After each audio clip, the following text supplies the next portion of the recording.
Hello viewers. तो आज इस एनिमी के लास्ट पार्ट में जब चेन शेंग गोलेम से डर कर छुप जाता है तो तब राजकुमारी येन आगे बढ़ती है और कुछ कंटेस्टेंट्स उसका साथ देने की बात करते हैं क्योंकि अकेली लड़की को तो वो अंडर एस्टिमेट कर रहे थे।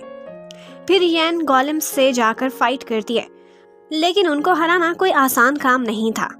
फिर येन उस पर अपनी सबसे पावरफुल मूव से अटैक करने की कोशिश करती है।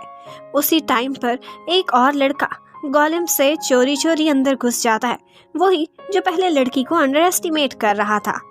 और फिर राजकुमारी येन भी दो गोलेम्स से मुकाबला करने के बाद उनको डॉज करके अंदर जाने में कामयाब हो जाती है। उसके बाद रोए शोए अंदर जाने के लिए गोलेम्स से मुकाबला करने आगे बढ़ती है, लेकिन जब वो उनसे फाइट नहीं कर पाती तो श्याओफा उसकी जगह compete करने का फैसला करता है। यहाँ पर रुई शोए चाहती थी कि वो अंदर से विरासत हासिल करके एक दिन एम्परर बन जाएगा। रुई शोए वाकई श्याओफा को काफी ज्यादा लाइक करती थी। श्याओफा का गोलेम से मुकाबला होता है। श्याओफा की स्ट्रेंथ उन सब कंटेस्टेंट से ज्यादा थी जिन्होंने उससे पहले फाइट किया था। एट अ टाइम उस पे सारे गोलेम्स अटैक कर देते हैं, लेकिन श्याओफा उन सारों को उड़ा उड़ा के दूर फेंकता रहता है। वो बार बार आकर उस पर अटैक करते रहते हैं, लेकिन श्याओफा उनसे compete करने के साथ साथ उन्हें डॉज भी अच्छा देता रहता है।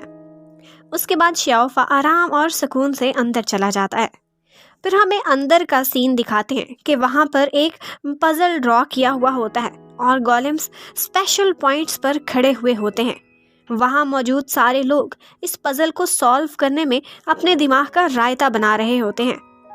डोया को विश्वास था कि जैसे श्याओफा इस पजल को जरूर सॉल्व कर लेगा, लेकिन डामिंग यहाँ श्याओफा की इंसल्ट करता है कि ये तो हमसे सॉल्व नहीं हो पा रहा, तुम क्या चीज हो। जबकि वुटियान के चमचे कह रहे थे कि एम्परर सिर्फ और सिर्फ वुटियान ही बन के रहेगा। इस बात पर सारे आपस में आर्ग्यू स्टार्ट कर देते हैं। अब श्याओफा जब अपनी लाइट ऑफ विजडम के थ्रू वॉर करता है तो उसे ये पजल समझ आ जाता है, और जब वो सारों को हिंट देता है तो वो सारे हैरान रह जाते हैं कि श्याओफा ने ये पजल सॉल्व कर ली है। फिर श्याओफा आगे बढ़ जाता है और वहाँ पर खड़े गार्ड गोलेम्स को क्रॉस करने की कोशिश करता है। यहाँ पर वो अपनी विंड पावर का यूज करता रहता है और उस पजल पर अपने फुटस्टेप्स सही तरीके से रखते हुए आगे बढ़ता रहता है।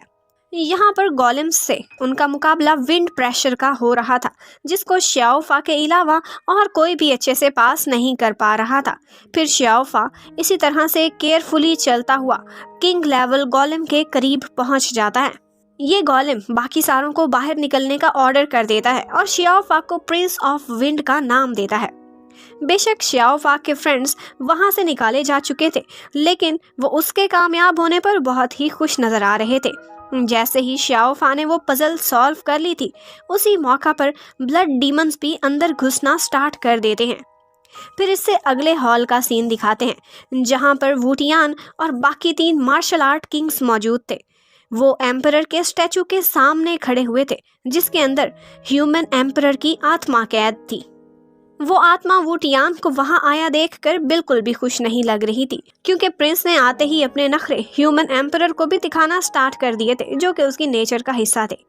फिर भी वुटियान अपनी तारीफें कर करके अब उनसे रिक्वेस्ट करता है कि उनके साथ मौजूद मार्शल आर्ट्स का खजाना वुटियान के हवाले कर दिया जाए।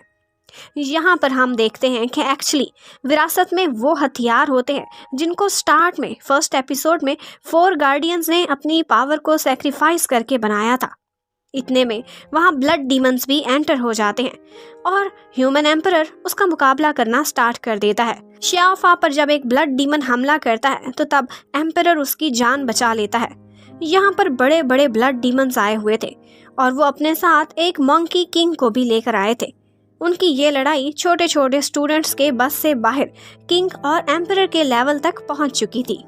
यहाँ पर फिर ह्यूमन एम्परर और डीमन एम्परर का आमना सामना होता है, जबकि उसी टाइम पर वुटियान को सिर्फ उन पावर वेपन्स की फिक्र थी कि बाकी सारे जिए या मरे, बस वो वेपन्स उस तक पहुंच जाएं। फिर इतने में एम्परर की आत्मा हथियार छोड़ के गायब हो जाती है और फिर यहाँ पर एकदम अंधाधुंध रेसलिंग टाइप स्टार्ट हो जाती है, जिसमें डीमंस, ह्यूमन किंग और एम्परर के हथियार भी शामिल होते हैं। इतने में बाहर से बहुत से छोटे छोटे डीमंस और मॉन्स्टर्स भी आ जाते हैं और बाहर स्टूडेंट्स के साथ भी एक फाइट स्टार्ट हो जाती है। और इस सारी लड़ाई भड़ाई के बीच में ही श्याओफा के अंदर कोई पावर एंटर होती है और वो एक मिस्टीरियस सी जगह पर टेलीपोर्ट हो जाता है, जहाँ पे वो देखता है कि एम्परर जिंदा है और वो कुछ पावर्स हासिल कर रहा है। और वहाँ से वापस आने पर फिर उस एम्परर की आत्मा श्याओफा के अंदर कुछ पावर्स ट्रांसफ़र कर देती है। जबकि उसी टाइम पर अंदर मेन हॉल में भी लड़ाई चल रही थी और बाहर भी कुछ स्टूडेंट्स मॉन्स्टर्स को रोकने की कोशिशों में लगे हुए थे। इसी के बीच मास्टर जैन वुटियान पर एक दफ़ा अटैक करता है, तो जवाब में वुटियान उस पर जिस पावर का यूज़ करता है वो सिर्फ और सिर्फ ह्यूमन गार्डियंस की स्पेशलिटी थी। इस बात से हर कोई हैरान रह जाता है कि शायद वुटियान ही वो इंसान है जिसे गार्डियंस ने अपना सक्सेसर चुना है। इतने में एक किंग जैन को मारने की कोशिश करता है, तो उसी टाइम पर श्याओफा ये सब नहीं देख पाता और उनको बचा लेता है। और इसी मौका पर सारी की सारी ह्यूमन पावर्स श्याओफा के खिलाफ हो जाती हैं और उसे डीमंस का साथी कंसीडर करने लगते हैं। और इसी मौका पर गोलेम्स श्याओफा की साइड पर हो जाते हैं क्योंकि वो तो उसे सन ऑफ विंड पावर मानते थे। अब वुटियान ने साफ साफ श्याओफा को कत्ल करने का ऑर्डर दे दिया था, लेकिन उसके पास एम्परर की दी हुई पावर्स की वजह से अब मार्शल आर्ट किंग भी उसका मुकाबला नहीं कर पा रहे थे। वो श्याओफा पर बार बार अपनी लाइटनिंग पावर का यूज़ करते हैं, लेकिन श्याओफा इस सब से बचने की कोशिश में लगा रहता है। लेकिन एक दफ़ा वो बेचारा काफ़ी ज़ख्मी हो जाता है और फिर वहीं पे पड़ा पड़ा बेहोश हो जाता है। वुटियान के साथी उसे मारने ही लगते हैं कि वहाँ पर श्याओ बाई का पेट बर्ड आ जाता है और फॉक्स प्रिंसेस भी। गोलेम्स फिर किंग को डिस्ट्रैक्ट करते हैं और इस मौके से फ़ायदा उठाकर श्याओ बाई और वो बर्ड अपनी एनॉर्मस स्पीड में श्याओफा की जान बचाकर उसे उड़ाकर वहाँ से ले जाते हैं। अब डीमंस भी वहाँ से भाग चुके थे और वुटियान श्याओफा को मारने में कामयाब नहीं हुआ था, तो वो शपथ खाता है कि मैं किसी और दिन श्याओफा से बदला ज़रूर लूँगा। और फिर बाकी सारे लोग भी शांति से वहाँ से चले जाते हैं। फिर दिखाते हैं कि फॉक्स प्रिंसेस श्याओफा को लेकर सीधा उसके घर पे लैंडिंग करती है। यहाँ पर वो मॉन्स्टर बर्ड श्याओबा से अपनी जान पर खेल के एक इंसान को बचाने पर कोई इनाम भी मांगता है, तो श्याओबाई उसे स्पेशल मैजिकल वेल गिफ्ट करती है जिससे उसके अब सारे घाव ठीक हो जाएंगे। इतने में श्याओफा वहाँ दुखी हो के सारा कुछ याद करके फिर से बेहोश हो जाता है। इस टाइम पर अगर श्याओफा के साथ कोई था तो सिर्फ फॉक्स प्रिंसेस, जिसने बार बार उसकी जान बचाई थी और उसकी खातिर मॉन्स्टर्स और डीमंस से भी दुश्मनी मोल ली थी।